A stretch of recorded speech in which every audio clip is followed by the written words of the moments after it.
ठीक है, तो फिर स्टार्ट करते हैं। आज जो हम बताने जा रहे हैं बेसिक फॉर्मूलाज इन एक्सेल। ठीक है, तो इसमें हम जो फॉर्मूला डिस्कस करेंगे वो सम का, एवरेज का, मैक्स का, मिनिमम का और काउंट ए, इन दोनों में फर्क होता है तो वो भी हम डिस्कस करेंगे। ठीक है, तो यहाँ पे हमने एक जो है मार्कशीट की तरह जो है डेटा क्रिएट किया है, जिसमें जो है यहाँ पे सीरियल नंबर है, कुछ नेम लिखे हैं यहाँ पे, और इनके सब्जेक्ट वाइज जो है इनको यहाँ पे नंबर दिया गया है। अब इन नंबर का जो हम टोटल निकालने के लिए, काउंट निकालने के लिए कि कितने पेपर में जो है स्टूडेंट ने जो है अटेम्प्ट किया है, वो काउंट हम निकालेंगे। और कितने में absent है वो भी यहाँ पे दिखाएगा। ठीक है, तो यहाँ पे जो है मैक्स, कितना मैक्सिमम नंबर आए हैं इसके, किसी भी सब्जेक्ट के अकॉर्डिंग। ठीक है, तो जो मैक्सिमम नंबर होगा वो यहाँ पे आएगा और जो मिनिमम है वो यहाँ पे आएगा। और इन सब जो 6 सब्जेक्ट का रिजल्ट आया है उसमें जो उसका आप एवरेज कह लीजिए या परसेंटेज कह लीजिए, 6 सब्जेक्ट का जो एवरेज है वो यहाँ पे हम निकालेंगे। ठीक है, तो स्टार्ट करते हैं वीडियो। स्टार्ट करने से पहले आप एक बार जो है लाइक कर दीजिए, सब्सक्राइब कर दीजिए, ताकि ऐसी वीडियो आपको आगे भी देखने को मिलती रहे। तो सबसे पहले हम स्टार्ट करेंगे यहाँ पे टोटल निकालने के लिए। ठीक है, तो टोटल निकालने के लिए हमारे पास एक सम का फॉर्मूला होता है। ठीक है, कोई भी फॉर्मूला जैसे कि मैंने पहले की वीडियो में भी बताया, लगाने से पहले इक्वल का साइन प्रेस करना होता है। इक्वल हम प्रेस करेंगे। ठीक है, इक्वल प्रेस करने के बाद यहाँ पे एक शॉर्टकट में आपको बता देता हूँ। अगर आप सम का फॉर्मूला लगा रहे हैं तो ऑल्ट इक्वल दबाएंगे तो ऑटोमेटिक जो है आपका डेटा जो है वो ले लेगा जहां से आपको सम करना है। ठीक है, तो मैं एक बार ऑल्ट इक्वल करता हूँ। एक मिनट इसके लिए, लेकिन पहले मेरे को जो है ना इक्वल का कोई साइन नहीं लगाना होगा। सीधा मैंने ऑल्ट इक्वल किया और ये जो है डेटा आपका आ गया। ठीक है, अब इसको एंटर मारेंगे। यहाँ पे देखिए 314 लिखा आ गया इन सब का टोटल। लेकिन ये तो मैंने आपको ऑल्ट इक्वल जो है शॉर्टकट की बताया है। लेकिन अगर हम इसको लगाते हैं मैनुअली तो कैसे लगाएंगे वो मैं आपको बता रहा हूँ। इसके लिए क्या करना है, इसको हम यहाँ से डिलीट कर देंगे। यहाँ पे कोई भी फॉर्मूला से पहले इक्वल का साइन लगाना है। ठीक है, और उसके बाद लिखेंगे SUM, सम। SUM, जैसे हम सम लिखेंगे नीचे सम का ऑप्शन आ गया। या तो आप इस पे कर्सर से क्लिक कर लीजिए या फिर सिंपल टैब का बटन दबा दीजिए। टैब का बटन दबाने के बाद अब ये आपसे पूछ रहा है नंबर 1 और नंबर 2, यानी कि किस वैल्यू को किसके साथ आपको प्लस करना है। तो यहाँ पे जो है आप कीबोर्ड से भी जा सकते हैं, लेफ्ट एरो से। ठीक है, जैसे मैं यहाँ पे गया तो, या फिर आप सीधा माउस से भी इसको सेलेक्ट कर सकते हैं। ठीक है, तो मैंने इसको माउस से भी सेलेक्ट कर लिया है, संस्कृत तक सेलेक्ट कर लिया। और इसमें जो है ना नंबर 1 नंबर 2 ये ऑटोमेटिक आता है जब आप सेलेक्ट करते हैं ना एक से ज्यादा कॉलम की डिटेल या फिर एक से ज्यादा नंबर। तो ये ऑटोमेटिक देखिए C7 से H7, यानी कि C7। ठीक है, C कॉलम का नेम है, 7 रो का नेम है। और यहाँ से लेके इसने H7 तक का जो है डेटा सेलेक्ट किया है और इसको हम एंटर कर देंगे। तो अभी 314 आ रहा था कुछ देर पहले, इसको वापस हमने मैनुअली किया तो भी 314 आ रहा है। और फॉर्मूला जो लगा है वो यहाँ पे हमको दिख रहा है कि हमने इक्वल सम का फॉर्मूला लगाया है, C7 से H7 को प्लस किया है। ठीक है, अब इन सब का जो है हम एक एक करके निकालेंगे, काफी टाइम लगेगा। तो इसके लिए हम क्या करते हैं, या तो यहाँ पे आप क्लिक करिए और यहाँ पे देखिए एक आपको मैं जूम करके दिखा देता हूँ। ये आपको देखिए प्लस, जैसे मैं यहाँ पे देखिए मेरा आइकन कैसा है, कर्सर कैसा है, लेकिन जब मैं यहाँ ले जाता हूँ तो ये चेंज हो जाता है। इस पे आप डबल क्लिक करिए, ये ऑटोमेटिक नीचे तक फिल हो जाएगा। अदरवाइज आप क्या करिए, इसको आप पकड़ के जो है नीचे भी खींच सकते हैं। ठीक है, ये भी नहीं करना है तो आप इसको जो है सेलेक्ट करिए पूरे कॉलम को। ठीक है, और उसके बाद जो है कंट्रोल डी कर दीजिए। ठीक है, कंट्रोल डी के अलावा इसको आप कर सकते हैं, इसको फॉर्मूला को कॉपी करिए कंट्रोल सी से, और इसको आप नीचे तक सेलेक्ट करके कंट्रोल वी कर दीजिए, पेस्ट कर दीजिए। सभी से आपका सेम डिटेल आएगा। ठीक है, तो मैंने अभी आपको बता दिया। सबसे आसान जो है ये होता है, इस पे क्लिक करिए और डबल टैप कर दीजिए जहां तक आपका, अगर कोई बीच में ब्लैंक रो नहीं है तो ये आपका वहां तक फॉर्मूला पेस्ट हो जाएगा ऑटोमेटिक। जैसे कि मान लीजिए मैं आपको दिखाता हूँ, यहाँ पे मैंने इंसर्ट के ऑप्शन पे गया और मैंने एक रो जो है ले लिया, तो यहाँ पे ये बीच में ब्लैंक है। ठीक है, पहले मैं फॉर्मूला हटा लेता हूँ। ठीक है ना, ताकि आप देख सकें आसानी से। इसको मैंने फॉर्मूला को जो है डिलीट कर दिया। अब मैंने यहाँ पे जो है एक रो इंसर्ट पे जाके कर लिया, ठीक है। अब ये जो है इंसर्ट पे जाके मैंने रो तो कर लिया है, ठीक है। और अब मैं यहाँ पे अगर गया और इस पे डबल टैप किया तो ये फॉर्मूला यहीं तक पेस्ट होगा, क्योंकि बीच में इसका जो है कनेक्शन ब्रेक हो गया, ठीक है। तो आपको इस चीज का ध्यान जरूर रखना है। तो आप जो है पहले मैं अब इसको रो को डिलीट कर लेता हूँ और वापस से इसको जब करता हूँ तो ये देखिए नीचे तक आ गया, ठीक है। अब इसके बाद क्या करना है आपको, इसके बाद करना है काउंट। काउंट इसलिए हम निकाल रहे हैं और मैं आपको इसलिए बता रहा हूँ क्योंकि इसमें जो है ना कुछ बच्चे जो हैं अब्सेंट भी है, जैसे यहाँ पे देखिए ए लिखा हुआ है, ये अब्सेंट है। इनका कोई भी इंग्लिश में नंबर नहीं है, ये आया ही नहीं पेपर देने।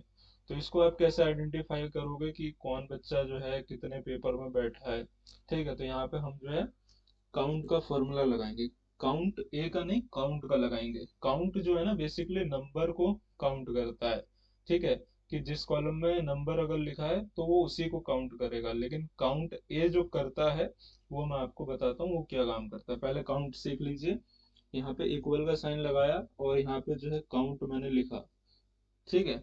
जैसे सी ओ यू लिखते हैं वो नीचे से सजेशन आ जाता है, हम उस पर केवल टैप कर देते हैं, ठीक है। टैप करने के बाद जो है अब हम इसको जिसको भी काउंट करना है हम उसको सिलेक्ट कर लेंगे।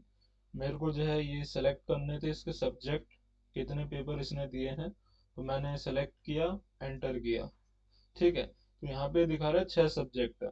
और मैंने अगर मैनुअली ऐसे सेलेक्ट किया तो यहाँ देखिए नीचे लिखा आ गया काउंट 6, दिख रहा है आपको। मैं जूम करके दिखा देता हूँ एक बार आपको, इस पे जूम नहीं होगा सॉरी। तो ये आपका जो है 6 यहाँ पे जो है काउंट होके आ गया। अब मैंने जैसे कि बताया इसको आप चाहें तो कंट्रोल डी कर लीजिए, ठीक है। या फिर आप इसको कॉपी करके नीचे तक पेस्ट कर लीजिए, या फिर इस पे आप डबल टैप कर दीजिए, ठीक है। तो ये मैंने इसका सिंपल है, इस पे मैंने कर दिया है, ठीक है। अब उसके बाद यहाँ पे देखिए कुछ बच्चे जो है ना ये रेड में आ रहे हैं, जिन्होंने 4 पेपर दिए केवल। देखिए इसके 2 एब्सेंट लगे हुए हैं, इस वजह से इसका 4 लिखा आ रहा है। और बाकी का जो है देखिए 5 5, बाकी सबने 6 6 दिए। अब इसमें एक चीज और है जो मैंने यूज किया ताकि आपको अच्छे से शो हो सके, कि इसमें मैंने इसको कंडीशनल फॉर्मेटिंग लगा रखी है। जो ये होता है इसकी वजह से कलर जो है ये ऑटोमेटिक हाईलाइट हो जा रहे हैं, तो वो मैं आपको बता दूंगा, ठीक है। कि कैसे आप करते हैं। तो सबसे पहले आप ये देख लीजिए, हमने अभी तक डिस्कस किया टोटल कैसे निकालना है सम के फॉर्मूले से। फिर हमने निकाला एवरेज, सॉरी काउंट हमने निकाला है, ठीक है ना। तो काउंट हमारा यहाँ पे आ चुका है। तो अब हम निकालने जा रहे हैं मैक्सिमम। तो यानी मैक्सिमम मतलब जो हम वैल्यू सेलेक्ट करेंगे इसमें मैक्सिमम वैल्यू क्या है वो यहाँ पे हमको फाउंड करके देगा, ठीक है। तो हम यहाँ पे जो है वापस से कोई भी फॉर्मूला लगाते हैं, इक्वल का साइन लगाया, यहाँ पे लिखा MAX। जैसे हम लिखेंगे नीचे सजेशन आ गया, इस पे क्लिक कर दीजिए या टैप कर दीजिए। टैप करने के बाद ये कह रहा है आपको सेलेक्ट करने के लिए, ठीक है। तो आप सेलेक्ट करने के लिए जो है आप ये कीबोर्ड का जो होता है लेफ्ट एरो, उससे आप जा सकते हैं।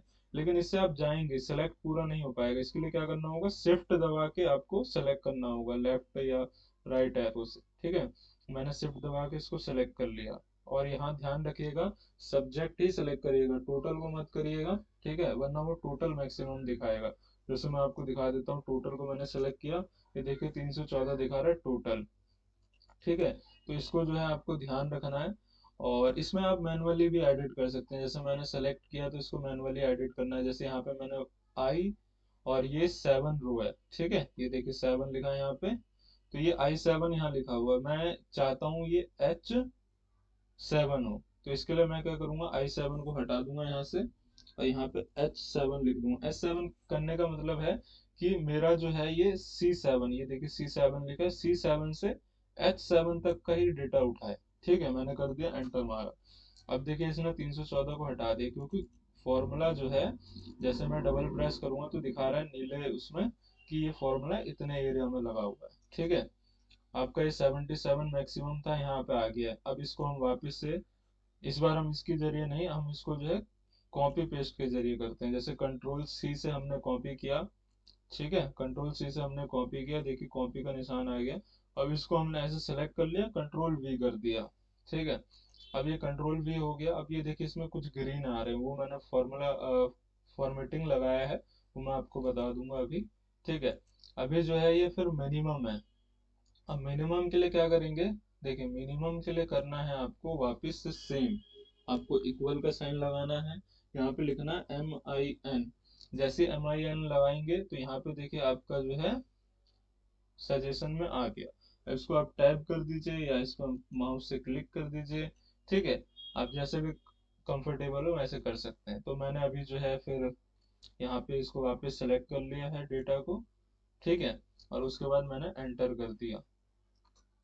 अब यहाँ पे देखिए मिनिमम का डेटा आ गया। अब इसमें अगर हम मैनुअली देखें तो हमारा जो है यहाँ पे 48 है, मैथ में 48, इंग्लिश में 54, साइंस में 77। तो ये 77 अभी तक मैक्सिमम है, इसने यहाँ पे दे रखा है।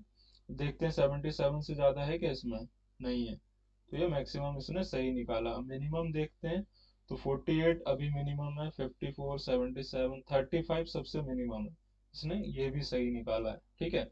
अब इसको जो है हम वापस यहाँ पे आए, देखिए यहाँ पे अभी ऐसा कर्सर आ रहा है, ठीक है। लेकिन जब हम इस कोने पे ले जाते हैं ना ये छोटा हो जाता है। इस पे डबल क्लिक करिए, ये यहाँ तक आ गया, पूरे में पेस्ट हो गया डेटा। देखिए यहाँ पे फॉर्मूला लगा है, दिखा रहा है ना फॉर्मूला, ये देखिए यहाँ पे भी फॉर्मूला आ रहा है, ठीक है। अब हम निकालेंगे एवरेज। एवरेज आप परसेंटेज भी कह सकते हैं इसको, ठीक है। बट ये एवरेज जो है पूरा एक्यूरेट निकालेगा, ठीक है ना। तो मैं आपको बता देता हूँ, इस पे इक्वल का साइन लगाइए, एवरेज का फॉर्मूला लिखिए, ठीक है।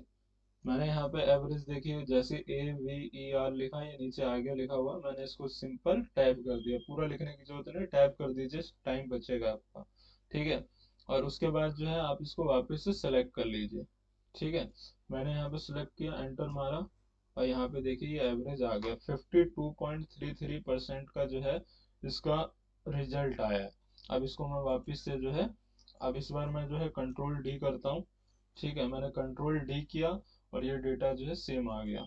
चाहे आप कॉपी करके पेस्ट कर लीजिए, कंट्रोल D कर लीजिए, या इस पर डबल क्लिक कर लीजिए, फॉर्मूला पूरे में आपका पेस्ट हो जाएगा, जैसा भी आप कंफर्टेबल हो। इसको आप सेव कर लीजिए एक बार फिलहाल के लिए, ताकि कुछ चेंजेस ना हो। अभी हमने डिटेल निकाल लिया है, ठीक है। हमने टोटल सम के थ्रू निकाला है, काउंट काउंट के थ्रू निकाला है, मैक्सिमम मिनिमम एवरेज, ठीक है।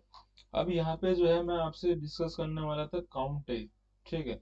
काउंट ए क्या होता है, अब मैं एक बार काउंट आपको फिर से निकाल के दिखाता हूँ, ठीक है। जो सिंपल काउंट था वो निकाल के दिखाता हूँ, ठीक है। यहाँ पे मैं जैसे इक्वल का मैंने साइन लगाया, COUNT काउंट, काउंट लिखा, मैंने टैब दबाया, और मैंने जो है ना पहले यहाँ से लेके यहाँ तक सेलेक्ट कर रहा था। मैंने क्या किया, मैंने अभिषेक को भी सिलेक्ट किया, ठीक है, और यहाँ तक सेलेक्ट किया। अब मैं एंटर जब करूंगा, देखिए ये अभी भी 6 आ रहा है, और ये इस टाइम पे भी 6 आ रहा था। बट इस बार तो मैंने इसको सेलेक्ट किया ना, तो ये इसको क्यों नहीं काउंट किया इसने, क्यों, क्योंकि काउंट जो होता है केवल नंबर को काउंट करता है, ठीक है। अब हम यहाँ पे जो है जैसे जैसे हमें निकालना है काउंट ए, ठीक है। तो काउंट ए के लिए हम इक्वल COUNT, देखिए नीचे काउंट ए आ रहा है, नीचे आ जाइए ड्रॉप डाउन से, सॉरी ड्रॉप डाउन एरो से, और उसके बाद जो है एंटर मार दीजिए, या फिर उस पर क्लिक कर लीजिए या टैब कर दीजिए, ठीक है। काउंट ए हमारा यहाँ पे आ चुका है। अब हम अगर इसको सेलेक्ट करते हैं तो काउंट ए ऐसा नहीं कि खाली टेक्स्ट को काउंट करेगा, ये नंबर को भी काउंट करेगा, टेक्स्ट को भी काउंट करेगा। अब मैंने इसको जो है एंटर किया, देखिए अभिषेक से मैंने संस्कृत के सब्जेक्ट तक किया था, ठीक है। अब देखिए 7 आ रहा है। तो यही डिफरेंट है काउंट और काउंट ए में, ठीक है। तो अब हम इसका जो है यूजेस कहाँ करेंगे, जैसे अभी एक एग्जांपल के लिए मैं आपको बता रहा हूँ। यहाँ पे मैंने एक टोटल स्टूडेंट का एक कॉलम बनाया है, इसमें मेरे को स्टूडेंट कितने हैं टोटल, हालांकि मेरे को यहाँ पे दिख रहा है कि यहाँ पे 13 स्टूडेंट है। लेकिन अगर हमारे पास ये नहीं है, या मान लीजिए हमारे पास डेटा कॉलम वाइज है, ये तो रो वाइज है अभी फिलहाल। अगर ये अभिषेक नेम ऐसे लिखा होता है, जैसे मान लीजिए ये सब्जेक्ट है, ये टोटल कितने यहाँ पे जो है कॉलम बने हुए हैं, और जिस कॉलम में काम हो रखा है वो निकालना हो तो कैसे निकालेंगे, एक एक को गिनेंगे तो नहीं ना, ठीक है। तो यहाँ पे हम उसका काउंट ए का यूज करेंगे। तो हम यहाँ पे इक्वल का साइन लगाया हमने, यहाँ पे काउंट ए लिखा, ठीक है। नीचे आ गया, मैं आया नीचे और टैब कर दिया मैंने। अब मैं यहाँ पे जो है इसको सेलेक्ट कर लेता हूँ और एंटर करता हूँ। ये 13 स्टूडेंट है 13, ये 13 ही दिखा रहा है। अभी स्कूल का एवरेज मैं जो है पूछना चाह रहा हूँ, तो स्कूल का एवरेज हम कैसे निकाल सकते हैं? तो स्कूल का जो एवरेज है वो हम निकालेंगे एवरेज के फॉर्मूला से, बट हम जो है ये एवरेज का फॉर्मूला ये टोटल नंबर पे लगाएंगे। यानी कि जो 13 बच्चे जो नंबर लेके आए हैं उनका क्या एवरेज है, ठीक है? तो उसका हम निकालते हैं। इक्वल का साइन लगाया हमने, यहाँ पे एवरेज लिखा, ठीक है? एवरेज आ गया। अब यहाँ पे जो है हमने टोटल जो नंबर आए हैं बच्चों के, हमने इसको सेलेक्ट कर लिया, ठीक है? एंटर किया, तो यहाँ पे देखिए 348.92 इतने नंबर पर बंदे के आए हैं। मतलब पर यूजर ने, पर स्टूडेंट ने इतने नंबर एवरेज लेके आया है। तो इससे ना स्कूल की जैसे रेटिंग होती है कि स्कूल का रिजल्ट 90% था, 80% था, 80% बच्चे पास हो गए, वो कैसे निकलता है? वो इसी के थ्रू निकलता है, ठीक है? तो ये हमने यहाँ पे निकाल दिया कि मतलब स्कूल का एवरेज रिजल्ट इतना है। इसी वाइज इसी की तरह हम सब्जेक्ट का भी निकाल सकते हैं। जैसे अगर कोई मैथ का टीचर है, तो अगर हमें उसका देखना है कि वो टीचर ने पढ़ाया तो कितने बच्चे पास हुए, कितने बच्चे फेल हुए, क्या मैथ का रिजल्ट रहा, क्या बच्चे उनकी मैथ को समझ पा रहे हैं या नहीं समझ पा रहे हैं, तो हम एवरेज निकालेंगे, देखेंगे एवरेज अच्छा आ रहा है तो ठीक है, टीचर पढ़ाने में बढ़िया है, ठीक है? तो ये सब चीजों में हम इसका यूज कर सकते हैं। ये एग्जाम्पल था, ठीक है? बाकी इसका बहुत सारी जगहों पे अच्छे तरीके से भी इस्तेमाल होता है जहाँ पे हमें डेटा का एवरेज निकालना हो। तो ये सारे कुछ फॉर्मूलाज थे, ऐसे और भी फॉर्मूलाज हैं जो आपको बेसिक एक्सेल में सीखना बहुत जरूरी है। तो याद से आप इन सबको नोट कर लीजिए, ठीक है? लाइक एंड सब्सक्राइब कर दीजिए चैनल को, ताकि मैं ऐसी वीडियो और लेके आता रहूं, ठीक है? Thank you so much.